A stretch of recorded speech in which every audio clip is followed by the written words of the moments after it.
edition of Straight Talk that will mostly discuss current situations happening in the world and how to address issues so that it can be beneficial to all.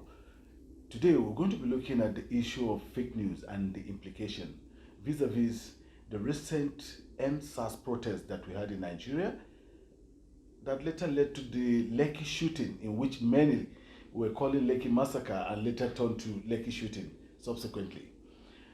We're together with Professor Umar Pate, the Dean Faculty of School of Postgraduate Studies. The Dean Faculty of School of Postgraduate Studies, Bayero University, Kano. And we would like you to now let's evaluate the issue of fake news. Because as a communication expert, what do you really mean by fake news? Well, it may sound ironical. You are relating forgery or fakery with news, something that is supposed to be actual, something that is supposed to be truthful, something that is supposed to be credible, while fakery is the opposite of all of what I've just said. However, this is what it has been, and this is what we have all accepted as false information, deliberately crafted or manufactured for whatever reasons, so possibly to deceive, to misdirect, to misinform, to disinform, to malinform, or to cause confusion, or to damage somebody's reputation, or for whatever sinister reason. Such information, it could be in form of pictorial presentation, it could be in form of verbal expressions, it could be in form of written expressions, deliberately tailored to satisfy the needs of the person sending the message. What is the interest when we talk about? There are 1001 reasons on why people could package such information that may be for misleading purposes or sometimes just out of mischief and send them out to the general public. You need to understand that there are different levels at which we send information. Okay. It could be at the person, you to me, for example, which is what we call interpersonal communication or face-to-face communication. You have the one that is to a group, and then you have the one that is to the larger public, which is mass communication. So, depending on the intention of the sender, depending on who the sender is, it could be just for sake of mischief or just for us to laugh. I could just send a message to you innocently, just for us to laugh. But it could also be a situation where I can decide to sit in this room, deliberately edit or Photoshop a message, and then send it across the entire country in order to cause confusion, in order to mislead some people, or in some few cases, we have satirical situations where people just want to make others to laugh. But how do we differentiate between disinformation and misinformation? Good. When you talk of disinformation is information that is deliberately packaged to cause confusion, to mislead, or for some other sinister reasons. It's deliberate. It's a deliberate, yes.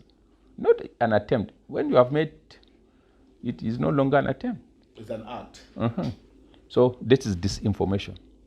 When you talk of misinformation, I could send you a message that may not necessarily be truthful without you knowing and thinking that it is a correct information. You pass it to another person. You see, you are misinforming that person, not necessarily based on a negative intention. Unlike disinformation, where the sender has a sinister intention to mislead. In misinformation, you are simply sending a message, forwarding it to somebody else. And malinformation is when the information you are sending is based on some truthful event, occurrence, or something that is real. But in trying to send it, you now deliberately calibrate the information or in some other ways work on the information so that it gives a meaning that is far different from how it is in the actual situation. Like what happened during the SARS crisis. Okay, the NSAS. Yes.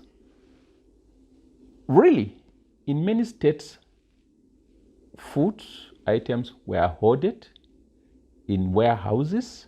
It's a reality. It's not. That was after the initial Exactly. Protest. Exactly. After the People initial looted. protest. People looted.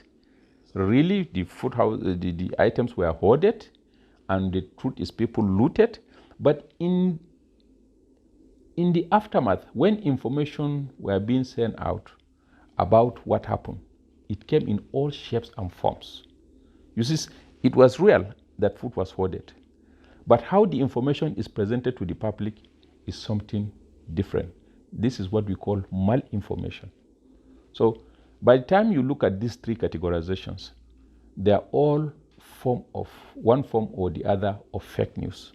How will you be able to relate the issue of fake news with the NSAS protests that came with a lot of violence and what have you?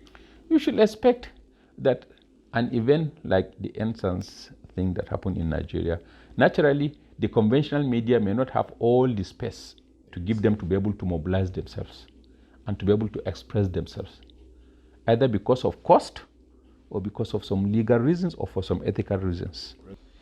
With all this situation, Yes. would we say is ideal as a professional and a communication expert?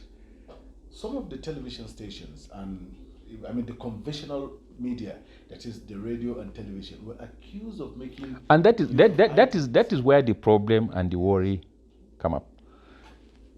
The moment you pass the level of the individual and then graduate it to the public media or the conventional media, it becomes a problem. Because if you talk of the conventional media, there's the issue of credibility, there's the issue of access, there's the issue of reach. Yes. At the level of the social media, the reach may be limited. Perhaps, except if I'm in your group, I may not be reached. But for radio, only God knows how many people may have access to that information once it is relayed. And don't forget, if it is on the conventional media, people have the belief that anything passing through the channel, the media, it must have been processed through the gatekeeping processes of a reporter, the editor, and then you have your ethics, you have this, you have that. So anything coming out should be truthful. And that will further compound the situation. And that is why conventional media organizations are always advised to be extra careful in utilizing information whose sources they are not so sure of. Not verified. Exactly. And in other words, talking of just transferring information from the social media onto the conventional media.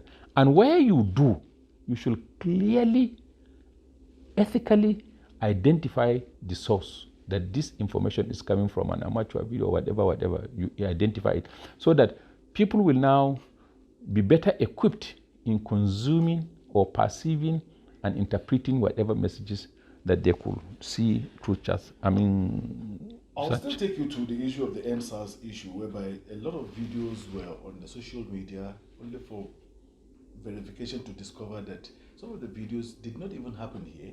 Some of the videos were from a movie, creating the impression that people were killed, especially. Let me tell you one thing about at what people call Lekki Massacre. Okay, listen. Fake news has always been with us since time immemorial. Way back since when? As long as you could remember, people have been telling lies. And once in a while, these lies find themselves in the media. But the coming of the internet now intensified the issue of fake news because it makes things to flow easily. Okay. It makes information flow to become easily and across boundaries, across time, and with little control. The internet has made that very, very easy. Prof, let's quickly just narrow it down to this. What are the implications of this fake news? The implication is, number one, our people will continuously be misguided. If you can even juxtapose it with some of the countries that have been having problems with this, it will be much better. People will be misguided.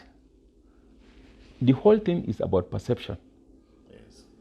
Once my own perception is unreal or is negative or is poisoned, my behavior will be reflective of that, which will manifest in my actions. And you could see it happening in this country. people acting based on poisonous psychology. So the next thing is for what? People to start killing themselves.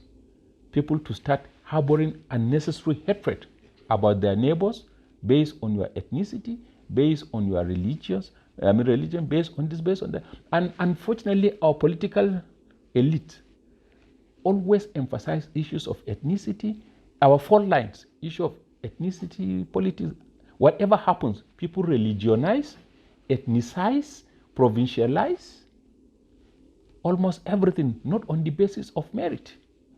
So these things have become ingrained on our minds and our hearts, and we act according to the lines. So at the end of the day, what happens? You have unnecessary wranglings, unnecessary conflict between neighbors, you have hatred being distributed all over the society, and the society itself is stagnated. Development is arrested. Nothing good happens. The federal government is meeting the idea of regulating the social media, and the same goes with the National Assembly that has been on lead for quite some time now. Even I think the 7th, the 8th, and the 9th Assembly have been toying with the issue of regulating. Are you... Let me give you two dimensions of it. Yes. For those that are against regulating the social media, they tell you, look, the reason why you see our National Assembly, the governors and others becoming concerned is because information is a source of power, and they are losing that source of power. They could not control the social media like they've been controlling broadcasting and, let's say, the print media. People now have access to channels that they could ventilate their anger and tell them off, and they don't like that. So how can they control it? This is why you see them fighting, not because they're trying to save you or to save me or in the name of any security, but it is because of the survival of their own persons. Because the social media is threatening their comfort.